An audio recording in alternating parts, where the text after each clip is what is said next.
Greek alphabet का सबसे पहला अक्षर। এবার বলিউডের অভিনেত্রী আলিয়া ভাটকে দেখা যাবে নতুন চরিত্রে, নতুন মুভি, নতুন চরিত্র। এই যেন এক বিস্ময়কর আবির্ভাব। কবে আসছে এই মুভিটি জানতে সম্পূর্ণ ভিডিওটি দেখুন। अपने हाथों से काटूंगी।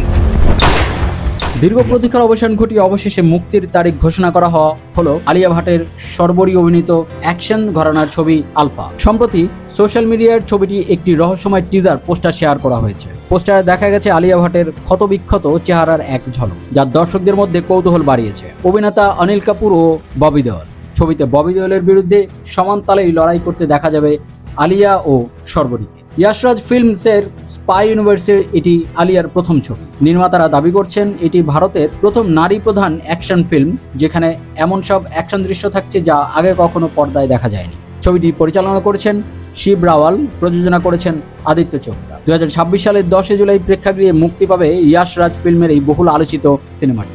अपने हाथों से काटूंगी। মুভিটি সম্পর্কে আরও বিস্তারিত জানতে চ্যানেলটি সাবস্ক্রাইব করে আমাদের সাথেই থাকুন।